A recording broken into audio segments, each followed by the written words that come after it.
They weren't professional climbers, they weren't mountaineering legends, they weren't even particularly experienced. They were ordinary people with ordinary jobs, ordinary lives, extraordinary dreams. A postal worker, a pathologist, an office worker, a journalist. They paid $65,000 each, trained for months, left their families, risked everything. For what? A summit, a view, a moment at the top of the world. Some of them made it. Some of them died trying. This is their story, the clients, the ordinary people who climbed Everest in 19... Let's meet them, one by one, because they deserve to be remembered, not as statistics, as human beings. Doug Hansen, 46 years old, postal worker from Seattle, Washington. Doug wasn't wealthy. Postal workers don't make much money. $65,000 was everything Doug had saved, for years. His co-workers thought he was crazy. Doug, that's your retirement savings, your security. Why waste it on a mountain? Doug would smile. It's not a waste. It's my dream. I've dreamed of Everest my whole life. Doug had climbed with Rob Hall before. They'd gotten close. So close. Just a few hundred meters from the summit. But Rob had turned him around. Weather was bad. Time was running out. Safety first. Doug understood.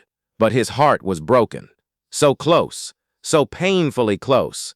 He saved money again, trained harder, came back in 1996. This time he would summit. This time he would succeed. Doug was strong, determined. But 46 years old is old for Everest. The altitude hits older bodies harder. Rob knew this, worried about Doug, but also respected him, wanted to help him achieve his dream. On May 10, Doug climbed, slowly, struggling, but climbing. At 4 p.m., 2 hours past the turnaround time, Doug reached the summit, crying, overwhelmed, "Thank you, Rob, thank you." Those were Doug Hansen's last coherent words. He died descending, with Rob beside him, two bodies frozen together. Doug died for his dream. Was it worth it?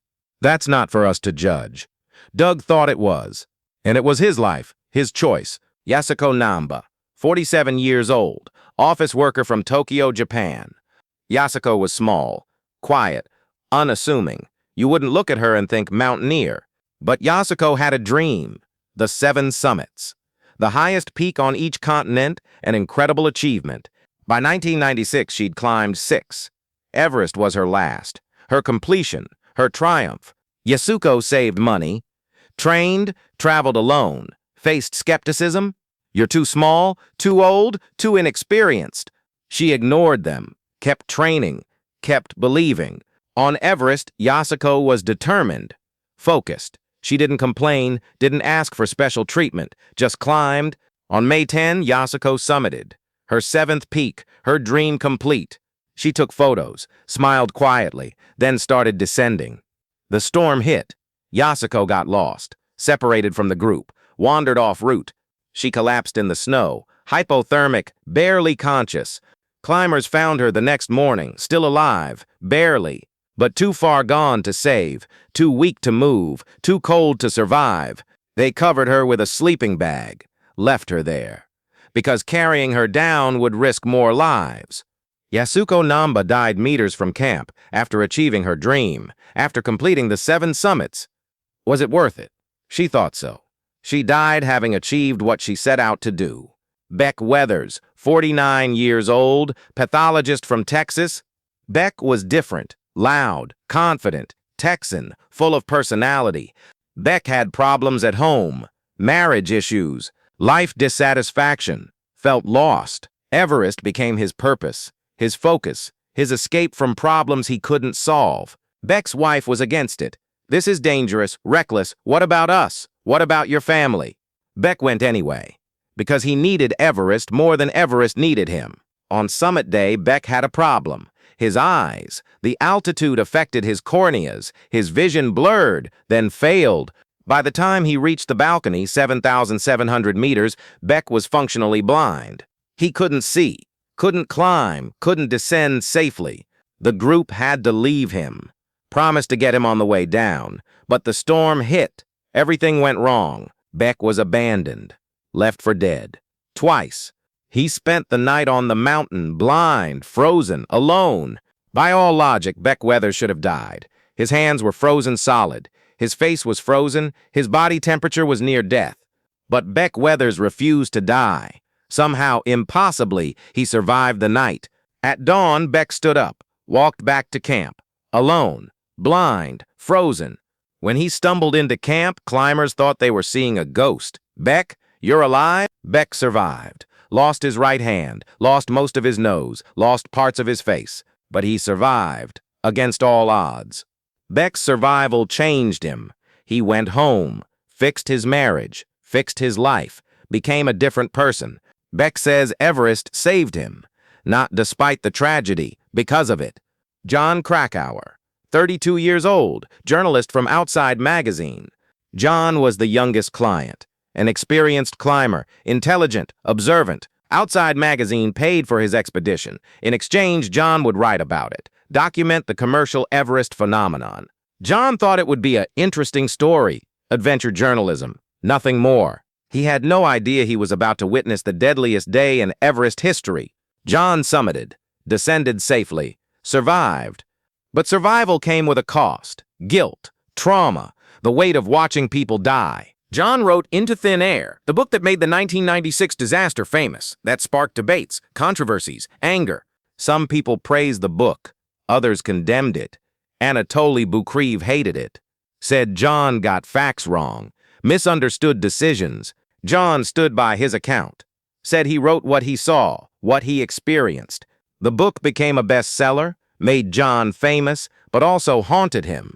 For years, John struggled, survivor's guilt, depression, the question, why did I survive when others died? John Krakauer's Everest story didn't end on May 11th, 19. It continues. Every day, the trauma, the memories, the weight. These were Rob Hall's clients, real people, with real lives, real reasons for climbing. They weren't reckless thrill seekers. They were dreamers, people pursuing something meaningful, something larger than ordinary life. Doug wanted to prove he could do it. Yasuko wanted to complete her achievement. Beck wanted purpose. John wanted a story. Normal reasons. Human reasons. But Everest doesn't care about your reasons, doesn't care about your dreams, doesn't care how much you want it. Everest only cares about preparation. Strength, luck, timing. And on May 10th, 1996, preparation wasn't enough. Strength wasn't enough. Luck ran out. Timing failed. Doug died pursuing his dream. Yasuko died completing hers. Beck nearly died escaping his problems. John survived to carry the weight. Here's the question. Should they have been on Everest at all? They weren't elite climbers. They were paying clients, guided amateurs. Some say no, absolutely not. Everest should be reserved for professionals, for people with decades of experience. Others say yes. Why shouldn't ordinary people pursue extraordinary dreams? If they can pay, if they can train, why not let them try? There's no easy answer. Both perspectives have merit. What's clear is this. Commercial Everest created an illusion, the illusion that anyone could summit, that money and determination were enough. Everest for everyone sounded inspiring, but it was also dangerous. Because not everyone can summit Everest. Some people aren't strong enough. Some aren't experienced enough. Some just get unlucky. And when things go wrong at 8,000 meters, there's no rescue, no hospital, no safety net. You live or you die, based on your strength, your decisions, your luck. Doug, Yasuko, Beck, and John learned this. Some survived, some didn't. The survivors carry the weight, the guilt, the memories. Beck Weathers says, Everest showed me what matters. Family, life, being present, not running away. John Krakauer says, I wish I'd never gone.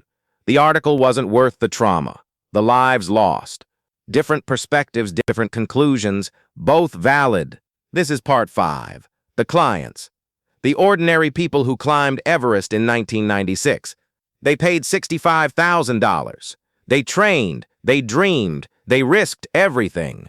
Some achieved their dreams, some died trying, some survived to question whether it was worth it. In the next part, we'll follow them up the mountain. May 10th, 19th, Summit Day, the day everything went wrong. The decisions, the delays, the broken rules, the storm. Welcome to the human cost of dreams. where ordinary people attempt extraordinary things and sometimes pay the ultimate price. Doug Hansen, Yasuko Namba, Beck Weathers, John Krakauer. Remember their names, remember they were human, remember they had reasons. And remember that on Everest, reasons don't matter. Only reality matters. Dreams don't keep you alive. Preparation does. Strength does. Luck does. They learned this. We should learn from them.